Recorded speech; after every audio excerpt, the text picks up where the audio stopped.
सभी साथियों का आरएसडी कोचिंग क्लासेज में स्वागत है। हम पढ़ रहे थे आधुनिक इतिहास और उसमें हमने पढ़ा था भगत सिंह के बारे में, लाहौर षड्यंत्र केस के बारे में पढ़ रहे थे। जब साइमन कमीशन का विरोध कर रहे थे लाला लाजपत राय, तो लाहौर से तो पुलिस ने उस पर लाठियां बरसाई, वह घायल हो गए 30 अक्टूबर को और 17 नवंबर को उनकी मृत्यु हो जाती है। तो HSRA के सदस्यों ने बदला लेने के लिए बात करी भाई, तो उन्होंने कहा कि भाई 17 दिसंबर को जेम्स स्कॉट की गोली मारकर हत्या कर देंगे, बदला लेंगे। इसको लिए उन्होंने एक प्लान बनाया कि भाई जिम्मेदार जेम्स स्कॉट है, उसके लिए वो लाहौर गए, एक मकान किराए पर लिया, वहाँ पर रहने लगे। शिव वर्मा जयदेव कपूर की ड्यूटी लगाई गई, नेकी करने के बाद पता चला इतने बजे आता है, इतने बजे जाता है, ये पहन कर आता है, मोटरसाइकिल पर आता है। जाएंगे कौन? 3 व्यक्ति जाएंगे, भगत सिंह, राजगुरु, चंद्रशेखर आजाद। महावीर सिंह जीप चलाएगा। पूरा प्लान बनाया। जैसे ही उस दिन स्कॉट की जगह सैंडर्स आया तो जयदेव कपूर ने इशारा कर दिया, राजगुरु ने गोली मार दी, फिर भगत सिंह ने मार दी। चंद्रशेखर आजाद थे, वो देख रहे थे और सारे के सारे बैठकर वापस आ गए। उसके बाद तीनों के तीनों लाहौर से बच जाते हैं।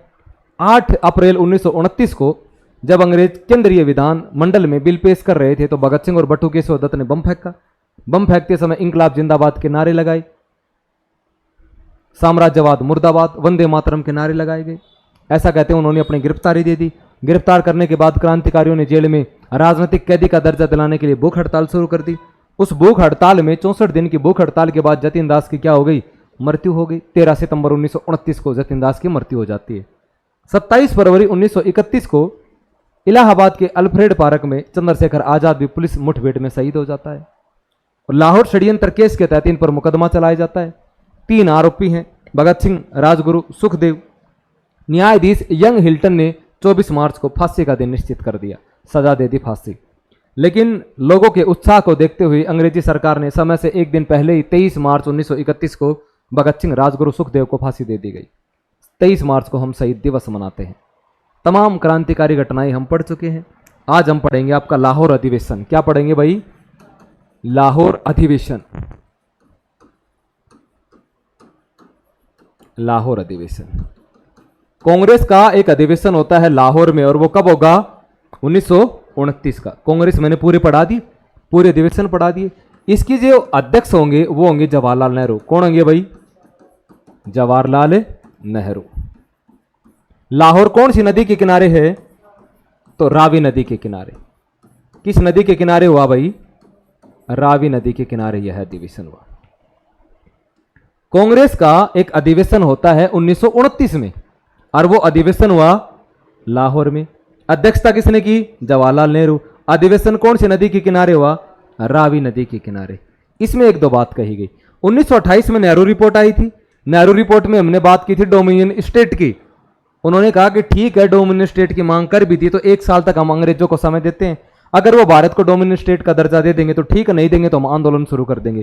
तो इसकी पहली बात यही थी। 1 साल पूरा हो गया, तो इस अधिवेशन में डोमिनियन, अगर मैं यूं कहूं, इस अधिवेशन में नेहरू रिपोर्ट को रद्द कर दिया गया। किसको भाई? नेहरू रिपोर्ट को रद्द कर दिया गया, क्योंकि नेहरू रिपोर्ट में कौन सी मांग थी? डोमिनियन। कौन सी मांग थी भाई? डोमिनियन स्टेट की मांग की। इसने काम नेहरू रिपोर्ट को ही समाप्त करते हैं। तो क्या करेंगे? उन्होंने कहा पूर्ण स्वराज, डोमिनियन नहीं चाहिए, अब तो हमें पूरा का पूरा पूर्ण स्वराज ही चाहिए। तो इस अधिवेशन में कांग्रेस ने किसकी मांग की भाई? कांग्रेस ने पूर्ण स्वराज की मांग की, पूर्ण स्वराज की मांग की। और क्या हुआ? और इसमें यह कहा गया कि हम इसके लिए एक आंदोलन करेंगे, और वो आंदोलन कौन सा होगा? सविनय अवज्ञा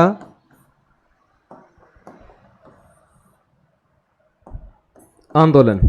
सविनय अवज्ञा आंदोलन शुरू करने की घोषणा की गई कि हम अंग्रेजों की आज्ञा नहीं मानेंगे, वो भी विनय पूर्वक तरीके से। ठीक है भाई, ये आंदोलन शुरू करेंगे।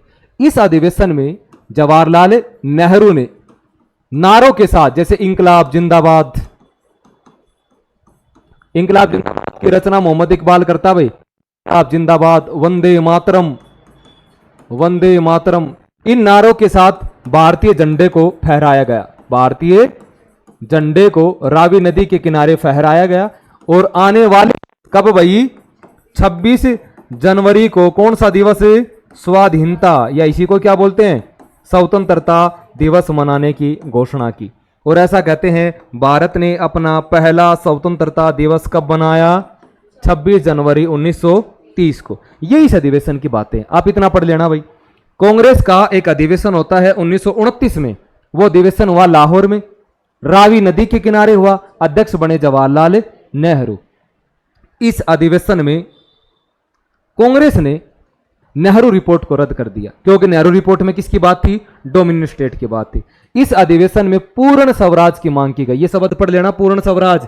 ये पूछते हैं भाई पूरा का पूरा कि कांग्रेस के किस अधिवेशन में पूर्ण स्वराज की मांग की गई? तो 1929।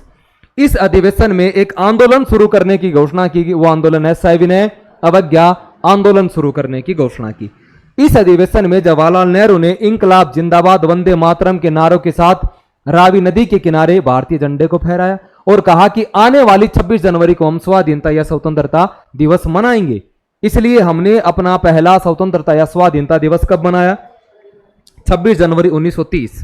तो याद करो इस दिन का महत्व इसलिए है कि जब भारत आजाद हुआ वो तारीख थी 15 अगस्त। कब हुआ? 15 अगस्त। फिर हमने सोचा यार 26 जनवरी तो आया ही नहीं, तो क्या करें? तो इसलिए हमने सोचा कि अपना संविधान उस दिन लागू कर देंगे, भाई बनकर तैयार हो जाएगा। तो हमारा संविधान भी कब बनकर तैयार हुआ? 26 नवंबर 1949 को। फिर ये तारीख फिर नहीं आई, तो हमने सोचा कि अपना जो संविधान है वो कब लागू करेंगे? 26 जनवरी को। तो इसलिए हमने अपना संविधान जो 26 नवंबर को बनकर तैयार हुआ था उसको हमने कब लागू किया?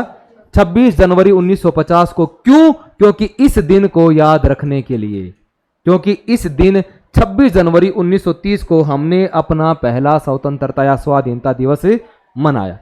ठीक है, यह था लाहौर अधिवेशन। 3 बातें 1929 में हुआ, रावी नदी के किनारे जवाहरलाल नेहरू ने अध्यक्षता की, पूर्ण स्वराज की मांग की, सविनय अवज्ञा आंदोलन चलाया गया, मतलब घोषणा कर दी गई, और 26 जनवरी 1930 को स्वाधीनता दिवस मनाया। अब हम पढ़ेंगे सविनय अवज्ञा आंदोलन। सविनय अवज्ञा आंदोलन 1930 में शुरू होगा। कब होगा भाई? समझो भाई, गांधी के जो भी आंदोलन होते हैं वो सारे अहिंसक तरीके से होते। जैसे असहयोग 1920-22 हमने पढ़ा, असहयोग कि हम अंग्रेजों का सहयोग नहीं करेंगे चुपचाप। उसी प्रकार हम अंग्रेजों की आज्ञा नहीं मानेंगे, वो भी विनय पूर्वक तरीके से। उन्होंने कहा ठीक है। आंदोलन शुरू होने से पहले याद करो, इस आंदोलन की जो घोषणा करते हैं वो कौन से अधिवेशन में करते हैं? 1929 कांग्रेस अधिवेशन। अभी पढ़ाया मैंने, घोषणा कब की गई भाई? 1929 के कांग्रेस अधिवेशन में कहा गया कि हम कौन सा आंदोलन शुरू करेंगे? सविनय अवज्ञा आंदोलन। गांधी ने आंदोलन शुरू करने से पहले, उस समय भारत का वायसराय था और वायसराय का नाम था इरविन। क्या नाम था? Viceroy Irwin. और वायसराय इरविन के सामने 11 मांग पेश की। कितनी मांग? एक पत्र भेजा, उस पत्र में कितनी मांग थी? 11 मांग थी। ठीक, गांधी ने सोचा यार आंदोलन शुरू करने से पहले एक बार बात कर लेते हैं, बात करने से ही बात बनती है। तो ऐसा कहते हैं उस समय भारत का वायसराय था इरविन। गांधी ने इरविन को एक चिट्ठी लिखी, उस चिट्ठी में 11 मांग पेश की। नॉर्मल बात है भाई, शराब है उसको आप बंद कर दो, भारतीयों को लाइसेंस रखने का अधिकार दे दो, नमक कर है वो समाप्त कर दो, है ना। ये नॉर्मल बातें थी, मतलब जनता के, मजदूरों की, समाज की बातें हुआ करती थी। वायसराय ने एक भी बात नहीं मांगी। तो जब वायसराय ने कोई जवाब नहीं दिया, गांधी की बात नहीं मानी, तो गांधी ने कहा मैंने रोटी मांगी थी, मैंने रोटी मांगी थी, मुझे पत्थर मिला। क्या मिला? पत्थर मिला। इसलिए गांधी अपना एक आंदोलन शुरू करते हैं, और वो आंदोलन कौन सा है? अच्छा हाँ, देखो इसको आप पढ़ते हो नमक सत्याग्रह। क्या पढ़ते हो? नमक सत्याग्रह, या इसी को हम बोलते हैं दांडी मार्च। क्या बोलते हैं? दांडी मार्च बोलते हैं। ये नमक सत्याग्रह और दांडी मार्च यही आंदोलन है, सविनय अवज्ञा आंदोलन है। देखो क्या है इसमें, गांधी ने कहा कि अंग्रेजों ने नमक कर पर वो टैक्स लगा रखा है कि नमक नहीं बनाएंगे। नमक तो प्रत्येक घर की जरूरत है, सभी का अधिकार है, इसलिए हम नमक सत्याग्रह करेंगे। तो गांधी रहते थे गुजरात में, गांधी का आश्रम है साबरमती आश्रम, तो गांधी यहां से शुरुआत करेंगे। नमक सत्याग्रह की जो शुरुआत करते हैं गांधी, यह आंदोलन शुरू होगा, यह होगा 12 मार्च को। कब होगा? 12 मार्च 1930 को होगा। कहां से होगा? अगर आपसे स्थान पूछ ले तो है साबरमती आश्रम। और साबरमती आश्रम कहाँ है? गुजरात में। 1916 में स्थापना होती है। साबरमती आश्रम से शुरुआत करेंगे।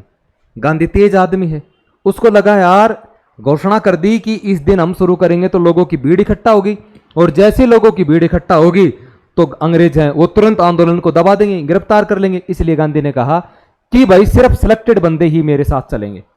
इसमें गांधी के साथ सिर्फ 78 व्यक्ति थे। कितने व्यक्ति हैं? अनुयायी। टोटल अनुयायी कितने थे भाई? 78। कहां पर समाप्त करेंगे ये यात्रा? तो दांडी नामक स्थान पर। कहां पर करेंगे? दांडी नामक, दांडी नौशहरी में पड़ता है, गुजरात में पड़ता है। गांधी चाहते तो अहमदाबाद के निकट भी समुद्र लगता है, वहां तक यात्रा कर सकते थे, लेकिन गांधी ने ये यात्रा इतनी लंबी क्यों रखी? अगर मैं दूरी की बात करूं, लगभग 240 मील। कितनी दूर थी? 240 मील की। गांधी को लगा यार जब मैं इतनी दूर जाऊंगा तो गांव गांव होकर जाऊंगा, तो लोगों से मिलूंगा, लोगों को जोड़ूंगा, आंदोलन में अंग्रेजों के बारे में बताऊंगा, इसलिए अपना आंदोलन पूरे भारत में फैलेगा। ठीक है भाई। तो गांधी ने नमक सत्याग्रह को लेकर अपना दांडी मार्च शुरू किया। 12 मार्च 1930 को यह आंदोलन शुरू हुआ। साबरमती आश्रम से शुरू हुआ। 78 अनुयायी थे उसके साथ। गांधी की समाप्ति दांडी नामक स्थान पर होनी थी और दूरी थी 240 मील। इस यात्रा में अमेरिकी पत्रकार, एक पत्रकार है अमेरिकी पत्रकार वेब मिलर भी साथ थे। कौन थे भाई? अमेरिकी पत्रकार वेब मिलर भी साथ थे। तो इतना समझ में आया। गांधी ने एक आंदोलन चलाने की घोषणा की, सविनय अवज्ञा आंदोलन। इसकी घोषणा करते हैं 1929 के कांग्रेस के लाहौर अधिवेशन में। आंदोलन शुरू करने से पहले गांधी ने वायसराय इरविन को एक पत्र लिखा और 11 मांगे पेश की। वायसराय ने मांगे नहीं मानी तो गांधी ने कहा मैंने रोटी मांगी थी, बदले में मुझे पत्थर मिला। इंतजार की घड़ियां समाप्त हुई और गांधी अपना एक आंदोलन शुरू करता है जिसको हम दांडी मार्च या नमक सत्याग्रह कहते हैं। यह 12 मार्च 1930 को साबरमती आश्रम से शुरू हुआ, दांडी नामक स्थान पर खत्म होना था। 240 मील की यात्रा है। गांधी के साथ 78 अनुयायी थे, इसमें अमेरिकी पत्रकार वेब मिलर भी साथ था। गांधी 6 अप्रैल को पहुंचे। कब पहुंचे? 6 अप्रैल 1930 को। कितने दिन की यात्रा के बाद? 24 दिन की यात्रा के बाद। 24 दिन की यात्रा के बाद। और गांधी ने समुद्र के पानी से क्या बनाया? समुद्र पानी से नमक बनाया और नमक बनाकर नमक कानून को तोड़ दिया। भाई सही बात है। 12 मार्च को यात्रा शुरू हुई। 6 अप्रैल 1930 को गांधी ने दांडी नामक स्थान पर पहुंचकर समुद्र के पानी से नमक बनाकर नमक कानून को तोड़ा। ठीक है भाई। चुपचाप विनयपूर्वक तरीके से गांधी ने अंग्रेजों की आज्ञा नहीं मानी। अंग्रेज असमंजस की स्थिति में थे कि गांधी को गिरफ्तार नहीं किया तो आंदोलन बड़ा हो जाएगा, लोग जुड़ जाएंगे। अगर गिरफ्तार कर लिया तो लोग अगर हिंसक हो गए तो अंग्रेज असमंजस की स्थिति में करें या नहीं करें, करें या नहीं करें। इतने में तो गांधी ने नमक कानून तोड़ ही दिया। भाई सही है। इतना अपना एक व्यक्ति है जिसको आप बोलते हो सुभाष चंद्र बोस। क्या बोलते हो? और सुभाष चंद्र बोस ने गांधी के दांडी मार्च की तुलना किससे की है? तो भाई नेपोलियन के पेरिस मार्च से। अल्फा से पेरिस मार्च किया था भाई। सुभाष चंद्र बोस ने गांधी के दांडी मार्च की तुलना किससे की? नेपोलियन के पेरिस मार्च से। इटली का नेता था जिसका नाम था मुसोलिनी। क्या नाम था? और मुसोलिनी के रोम मार्च से किए। किससे किए भाई? ये प्रश्न आते हैं कि गांधी के दांडी मार्च की तुलना किसने की? सुभाष चंद्र बोस ने की। किससे की? नेपोलियन से। नेपोलियन के कौन से मार्च से? पेरिस मार्च से। और मुसोलिनी के कौन से मार्च से? रोम मार्च से की। गांधी ने आंदोलन शुरू कर दिया। जैसे ही गांधी ने नमक बनाकर नमक कानून तोड़ा तो पूरे भारत में आंदोलन फैल गया। जैसे अगर मैं बात करूं तो ये भारत अपना और ये पूरा का पूरा समुद्र इलाका है अपना, ये बड़ा ये समुद्र इलाका है भाई। तो यहां पर पड़ता आपका तमिलनाडु। तो तमिलनाडु में अगर मैं बात करूं, तमिलनाडु में राजगोपालाचारी। कौन भाई? राजगोपालाचारी। इसने नमक यात्रा शुरू की। कौन सी भाई? नमक कर को लेकर यात्रा शुरू की। और इसने यात्रा की तिरुचिरापल्ली से लेकर वेदारण्यम तक की यात्रा की। जैसे गांधी ने साबरमती से दंडित तक की थी। उसी प्रकार तमिलनाडु में सी राजगोपालाचारी ने नमक कानून को लेकर तिरुचिरापल्ली से वेदारण्यम तक यात्रा की। ठीक है भाई। अगर मैं केरल की बात करूं तो वायनाम सत्याग्रह का एक नेता था के पेल्लुवम। इसने मालाबार की यात्रा की। मालाबार तट है भाई, केरल में मालाबार तट है, मालाबार तट की यात्रा की। मतलब गांधी के नेतृत्व में जगह जगह तटों के ये आंदोलन शुरू हो गए। उड़ीसा में भी हुआ भाई। अब यहां पर पड़ता है अपना बिहार। ये आपका ऐसा है, ये बिहार है, बिहार में तो समुद्र नहीं लगता। अब लोगों ने बापू से कहा, बापू हमारे तो समुद्र ही नहीं लगता, हम क्या करें, हम कौन सा आंदोलन तोड़े। तो ऐसा कहते हैं, बापू ने कहा तुम्हें कोई न कोई तो टैक्स देना पड़ता होगा। उसने कहा साहब चौकीदार कर है, मतलब अंग्रेज सिक्योरिटी के लिए पैसे मांगते हैं कि हम तुम्हारे गांव की रक्षा करते हैं, सुरक्षा करते हैं, इसलिए टैक्स दो। तो गांधी ने कहा चौकीदार कर के विरोध में आंदोलन शुरू कर दो। तो बिहार में, कहां पर भाई, बिहार में चौकीदार कर को लेकर आंदोलन शुरू हो गया। चौकीदार कर को लेकर आंदोलन शुरू हो गया, बिहार में हो गया। फिर किसी ने बताया मध्य प्रांत, मध्य प्रदेश पड़ता है अपना। लोगों ने बताया साहब हमारे तो चौकीदार भी कर नहीं है, न समुद्र लगता, हम क्या करें। तो तुम्हें कोई ना कोई तो टैक्स लेते होंगे। तो किसी ने कहा कि अंग्रेजों ने मध्य प्रांत में वन कानून बना रखा है। उसमें क्या है कि कोई भी वन में प्रवेश नहीं करेगा, कोई लकड़ी नहीं काटेगा, फल फूल कंद मूल गोंद ये सब कोई नहीं लेके आएगा। तो बोले इसके लिए आंदोलन कर दो। अगर तो मैं बात करूं मध्य प्रांत में, मध्य प्रांत में वन कानून, और वन कानून को लेकर सत्याग्रह हो गया भाई। ठीक। फिर आपका आता है यूपी और गुजरात। यूपी और गुजरात, उत्तर प्रदेश वालों और गुजरात वालों ने कहा, गुजरात जो समुद्र किनारे वो तो नमक बनाने लग गए, बाकी उन्होंने कहा यार बापू हमारे तो ये भी नहीं है, हम क्या करें। तो किसी ने याद दिलाया कि बापू जब असहयोग आंदोलन चल रहा था अपना, तो तुमने कहा था कि हम नो टैक्स मूवमेंट आंदोलन चलाएंगे, लेकिन चोरा चोरी की घटना हो जाने के बाद आंदोलन स्थगित हो गया, इसलिए हमने वो आंदोलन नहीं चलाए। तो क्या करें, तो बोला अब कर नहीं देने का आंदोलन चलाएंगे। तो यूपी और बिहार में कर नहीं देने का आंदोलन चलाया गया, नो टैक्स मूवमेंट, यह आंदोलन चलाया गया भाई। धीरे धीरे पूरे भारत में आंदोलन फैल रहा है। देखो भाई, तमिलनाडु में सी राजगोपालाचारी ने, अगर मैं बात करूं केरल में मालाबार तट पर यात्रा की, बिहार में चौकीदार कर को लेकर आंदोलन हुआ, मध्य प्रांत में वन कानून को लेकर हुआ, यूपी और गुजरात में कर नहीं देने का आंदोलन शुरू किया। धीरे धीरे पूरे भारत में आंदोलन फैल रहा है। अब आ गया असम। असम के लोगों ने, असम के लोगों ने एक जगह पड़ती है सिलचर, कौन सी, और सिलचर से नोआखली तक की यात्रा की, नोआखली तक की यात्रा की। हाँ भाई, असम में भी यात्रा कर दी, जैसे गांधी ने साबरमती से दांडी की थी, जैसे राजगोपालाचारी ने तिरुचिरापल्ली से वेदारण्यम तक की थी, उसी प्रकार असम के लोगों ने सिलचर से नोआखली तक की यात्रा की। ठीक। असम में एक बात और होती है, असम में एक अधिनियम पारित किया गया था जिसको बोलते हैं कनिंघम सर्कुलर। इसमें क्या था कि आपको जब आप एक स्कूल में पढ़ते हो और दूसरी स्कूल में एडमिशन लेते हो तो आपकी टीसी जमा होती है, ट्रांसफर सर्टिफिकेट, एक आता आपका जमा होती है करैक्टर सर्टिफिकेट। तो इस सर्कुलर में एक बात कही गई थी, जब बच्चे को प्रवेश दिया जाएगा तो टीसी और सीसी के साथ साथ अभिभावकों के करैक्टर सर्टिफिकेट भी देने होंगे। उसके क्या करेंगे भाई, ताकि हम ये देखेंगे कि इनके अभिभावक हैं वो किसी आंदोलन में भाग लिए हैं या नहीं लिए हैं। अगर लिए होंगे तो प्रवेश की अनुमति नहीं होगी। तो इस सर्कुलर को लेकर भी असम में क्या हो गया, विद्रोह हो गया था, आंदोलन शुरू हो गया था। फिर एक जगह पड़ती है नागालैंड, कौन सी भाई, नागालैंड अंग्रेजों से खुश नहीं था और नागालैंड में लोगों ने अलग देश बनाने की घोषणा कर दी कि हम अंग्रेजों से अलग होंगे। तो यहां का जो नेतृत्व करता है, नेतृत्व वो करेगा मदोनाग, एक नाम का एक व्यक्ति है, ये इसका नेतृत्व करता है। ऐसा कहते हैं इसकी 13 वर्षीय बहन थी, 13 वर्षीय इसकी बहन थी जिसका नाम था गोड्डिनेल्लू। इसको क्या कर लिया गया, गिरफ्तार कर लिया गया और गिरफ्तार करने के बाद ये जेल में रही। उसके बाद भारत आजाद होगा 1947 में। आजाद होने के बाद इसको जेल से छोड़ते हैं। तो छोड़ने के बाद जवाहरलाल नेहरू ने इसे कौन सी उपाधि दी, रानी की। कौन सी उपाधि दी भाई, इसे नागालैंड की रानी लक्ष्मीबाई कहते हैं। तो भाई नागालैंड में भी आंदोलन है और नागालैंड में जो आंदोलन चलाया था उस आंदोलन का नाम है जिया लरंग, जिया लरंग आंदोलन चलाया था भाई।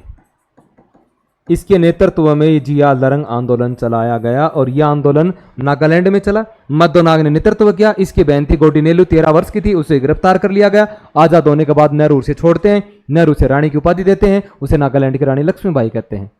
उसके बाद आपका एक प्रांत बढ़ता है उत्तर पश्चिम सीमा प्रांत, उत्तर पश्चिमी सीमा प्रांत। राजस्थान पंजाब वाला जो इलाका पड़ता पूरा का पूरा उत्तर पश्चिमी सीमा प्रांत। यहां एक व्यक्ति था जिसका नाम था खान अब्दुल गफ्फार खान, खान अब्दुल गफ्फार खान। इसे क्या कहते हैं भाई? सीमांत गांधी। क्या कहते हैं? सीमांत गांधी, सरहदी गांधी, फ्रंटियर गांधी, बादशाह खान या बच्चा खान, ये इसकी उपनाम है। ठीक, इसने यहां आंदोलन कर दिया और इसने एक संगठन बनाया। क्या बनाया भाई? संगठन। और उस संगठन का नाम है, एक तो है लाल कुर्ती दल, लाल कुर्ती दल। इस संगठन के नेता कैसी ड्रेस पहनेंगे? लाल कुर्ती पहनेंगे। इसी का दूसरा नाम है खुदाई खिदमतगार, खुदाई खिदमतगार, इस खुदा द्वारा बनाई गई दुनिया, ये वाला इसका अर्थ होता है। तो इस आंदोलन को लेकर खान अब्दुल गफ्फार खान ने उत्तर पश्चिमी सीमा प्रांत से नेतृत्व किया और उसने एक संगठन बनाया, लाल कुर्ती दल या खुदाई खिदमतगार संगठन बनाया। इतना सारा का सारा हो गया। अब गांधी ने कहा कि हम, एक जगह पड़ती है महाराष्ट्र में धरासाना, कौन सी? धरासाना। वहां पर क्या करेंगे?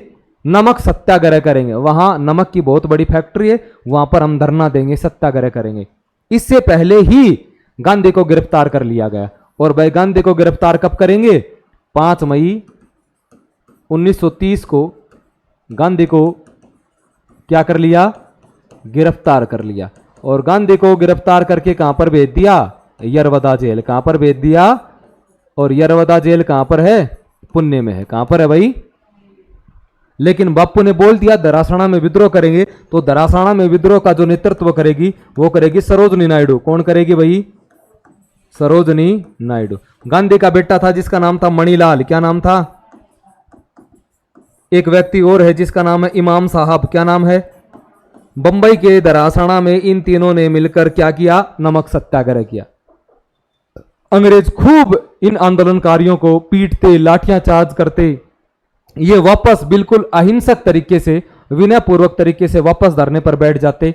अंग्रेज पुनः लाठियां मारते, फिर घायल होते, इनका इलाज कराते, फिर बैठ जाते। कहने का मतलब इतना भयानक दृश्य है। वेब मिलर लिखता है कि मैंने आज तक पूरी दुनिया में कहीं नहीं देखा जो धरासाना का देखा। इस प्रकार धीरे धीरे ये आंदोलन है, लोग जुड़ते गए, अंग्रेज आंदोलन को कुचलने के लिए दमनकारी नीति अपनाते गए। उसके बाद गांधी और उस समय भारत का वायसराय इरविन, गांधी और इरविन के मध्य एक समझौता होता है, गांधी इरविन समझौता। उस समझौते के तहत यह आंदोलन वापस ले लिया गया। यह था आपका सविनय अवज्ञा आंदोलन। 3-4 बातें मोटी मोटी पढ़ लेना। सविनय अवज्ञा आंदोलन 1930 में शुरू हुआ। इसकी घोषणा 1929 के लाहौर अधिवेशन में की गई। गांधी ने आंदोलन शुरू करने से पहले वायसराय इरविन के पास पत्र भेजा और अपनी 11 मांगे पेश की। वायसराय ने एक भी मांग नहीं मानी, तो गांधी ने कहा कि मैंने रोटी मांगी थी, बदले में मुझे पत्थर मिला। इंतजार की घड़ियां समाप्त हुई और इसके विरोध में गांधी अपना आंदोलन शुरू करता है, जिसको हम दांडी मार्च या नमक सत्याग्रह कहते हैं। इसकी शुरुआत 12 मार्च 1930 को साबरमती आश्रम से की। 240 मील लंबी एक यात्रा थी, दांडी नामक स्थान पर समाप्त होनी थी। गांधी अपने 78 अनुयायियों के साथ जाते हैं। 24 दिन का समय लगा और इसमें अमेरिकी पत्रकार वेब मिलर भी गांधी के साथ था। 24 दिन के बाद 6 अप्रैल 1930 को गांधी दांडी नामक स्थान पर समुद्र पानी से नमक बनाकर नमक कानून को तोड़ते हैं। और सुभाष चंद्र बोस ने गांधी के दांडी मार्च की तुलना नेपोलियन के पेरिस मार्च तथा मुसोलिनी के रोम मार्च से की है। जैसे ही गांधी ने नमक कानून तोड़ दिया, नमक बनाकर नमक कानून को तोड़ा, तो पूरे भारत में आंदोलन फैल गया। तमिलनाडु में सी राजगोपालाचारी के नेतृत्व में तिरुचिरापल्ली से वेदारण्यम तक की यात्रा की गई। केरल में वायनाम सत्याग्रह के नेता के पेलुकम ने मालाबार की यात्रा की। उड़ीसा में यात्राएं करनी शुरू होगी। इस आंदोलन में ही बिहार में चौकीदार कर न देने के विरोध में आंदोलन शुरू किया गया। मध्य प्रांत में वन कानून को लेकर आंदोलन किया गया। यूपी और गुजरात में कर न देने का आंदोलन शुरू किया गया। असम के लोगों ने सिलचर से नोआखली तक की यात्रा की। असम के लोगों ने कनिंघम सर्कुलन का विरोध किया, मतलब अभिभावकों की करेक्टर सर्टिफिकेट का विरोध किया। नागालैंड में इसी आंदोलन के दौरान एक आंदोलन चलाया गया जिसको जिया लरंग आंदोलन बोलते हैं। उसका नेतृत्व यद्दोनाग ने किया। उसकी बहन थी 13 वर्षीय गोड्डिनेल्लू, उसको गिरफ्तार कर लिया गया। भारत आजाद हुआ तब उसे रिहा किया जाता है। जवाहरलाल नेहरू उसे रानी की उपाधि देते हैं, उसे नागालैंड की रानी लक्ष्मीबाई कहते हैं। उत्तर पश्चिमी सीमा प्रांत में खान अब्दुल गफ्फार खान ने इसका आंदोलन का नेतृत्व किया और उसे सीमांत गांधी, सरहदी गांधी, फ्रंटियर गांधी, बादशाह खान, बच्चा खान कहते हैं। और उसने लाल कुर्ती दल और खुदाई खिदमतगार संगठन बनाया। ऐसा कहते हैं जब ये आंदोलनकारियों का एक दल जा रहा था तो एक सैनिक था जिसका नाम था चंद्र सिंह गढ़वाली। अंग्रेजों ने कहा कि गोलियां चलाए, तो चंद्र सिंह गढ़वाली ने आंदोलनकारियों पर गोलियां चलाने से क्या कर दिया, मना कर दिया और पूरी की पूरी रेजिमेंट ही बगावत कर देती है। गांधी को 5 मई 1930 को गांधी को गिरफ्तार कर लिया गया। गांधी को गिरफ्तार करके पुणे की यरवदा जेल में भेज दिया गया और गांधी ने कहने पर ही बंबई में एक जगह पड़ती है दरासाना, और दरासाना में सरोजनी नायडू, मणिलाल और इमाम साहब ने क्रांति का क्या ना नमक सत्याग्रह किया। पूरा सत्याग्रह हो लिया। यह आपका था सविनय अवज्ञा आंदोलन। अब अगर मैं बात करूं तो एक समझौता होगा, उसको बोलते हैं हम गांधी इरविन समझौता। क्या बोलते हैं भाई? हाँ, गांधी इरविन समझौता। देखो भाई, गांधी इरविन समझौता। भारत का वायसराय कौन है? इरविन। भारत का वायसराय कौन है भाई? इरविन ही तो है। अब देखो, इरविन ने कहा, गांधी ने कहा यार कोई तो बात मानो, तो इरविन ने कहा मैं तो यार कर्मचारी हूं सरकार का, तेरे को जो भी बात करनी है, तुम्हारी जो भी समस्या है तो इंग्लैंड जाओ, लंदन में हम तुम्हें लिए ही एक राउंड टेबल कॉन्फ्रेंस का आयोजन करवाते हैं। 30 में होली, तुम लोगों ने भाग नहीं लिया, अब 31 में वहां पर जाओ, तुम्हारी जो समस्या वो बताओ तो हम वो लागू कर देंगे। उन्हें कहा ठीक है, अब कब होगा? बोला यार सितंबर में होगा, तो वहां पर जाओ। तो ऐसा कहते हैं 2 व्यक्ति है। अगर मैं बात करूं मध्यस्थता, किसके प्रयासों से यह समझौता हुआ, तो 2 व्यक्ति, एक तो है जयकर और एक है आपका तेज बहादुर सप्रू। जयकर और तेज बहादुर सप्रू के प्रयासों से यह समझौता हुआ। इस समझौते के लिए गांधी जेल में, गांधी को जेल से रिहा किया गया। उसके बाद 5 मार्च 1931 को किस किस के मध्य? इरविन और गांधी के मध्य। और समझौता कहां पर होगा? दिल्ली। कहां पर होगा? दिल्ली में। ठीक है, आई बात समझ में? गांधी इरविन समझौता किसके प्रयासों से हुआ? जयकर और तेज बहादुर सप्रू के प्रयासों से हुआ। गांधी और इरविन के मध्य कब हुआ? 5 मार्च 1931 को हुआ। कहां पर हुआ? इसलिए इसे दिल्ली समझौता कहते हैं। इसलिए इसे दूसरा नाम क्या है? इसलिए इसे दिल्ली समझौता भी कहते हैं। इस समझौते की अगर मैं शर्तें की बात करूं तो इस समझौते की शर्तें क्या है? दोनों पक्ष शर्तें मानेंगी। कौन सा आंदोलन बंद कर देगा गांधी? सविनय आंदोलन वापस ले लेगा। गांधी ने कहा भाई ठीक है, ये शर्तें हो गई। फिर क्या कहा? कांग्रेस दूसरे सम्मेलन में भाग लेगी। दूसरे गोलमेज सम्मेलन में क्या लेगी भाई? जो लंदन में होगी। 3 होते हैं, 30, 31, 32, वो तीनों मैं पढ़ा दूंगा। और क्या कहा गया? राजनीतिक कैदियों को रिहा किया जाए। जितने भी आंदोलनकारी जो गिरफ्तार हुए हैं ना, जो राजनीतिक कैदी हैं, जिसके ऊपर हिंसा का आरोप नहीं है, उनको छोड़ा जाए। ठीक है, इरविन ने कहा ठीक है भाई। जब्त संपत्ति, आंदोलन के कारण संपत्ति जो जब्त होती है ना, उसको वापस किया जाए। उपाधियां हैं, ये वो बातें हैं, वो सब वापस दी जाए। आंदोलन के कारण जिन लोगों ने अपनी नौकरी से त्यागपत्र दिया है, नौकरियां वापस दो। संपत्ति जब्त की है, संपत्ति वापस दो। उपाधियां लौटाई है, उपाधि वापस दो। जितने कैदियों को आपने गिरफ्तार किया उनको वापस छोड़ो, लेकिन हिंसा के आरोपियों को नहीं छोड़ेंगे। ऐसा कहते हैं। गांधी ने एक जांच का मांग कर रखी थी कि पुलिस ने जो दुर्व्यवहार किया है लोगों के सामने, उसकी जांच करो। तो इरविन ने कहा भाई वो जो जांच है वो मांग नहीं करोगे आप लोग। इरविन ने कहा भाई ठीक है। तो मतलब ये 3-4 बातें थी। और इस सम्मेलन के तहत कांग्रेस इस समझौते के तहत कांग्रेस दूसरे सम्मेलन में भाग लेने के लिए क्या हो जाती है? तैयार हो जाती है, और आंदोलन वापस ले लिया गया। ये समझौता कब होता है? 5 मार्च को। कब हुआ? भगत सिंह को फांसी कब दी गई? 23 मार्च को। इसके लिए कांग्रेस का सम्मेलन कब बुलाया गया? 29 मार्च को। 3 दिन चलता है भाई कांग्रेस अधिवेशन। याद करो 1931 का कांग्रेस अधिवेशन कराची में हुआ है भाई, फांसी दी गई थी और ये आपका समझौता है, अग्रीमेंट है।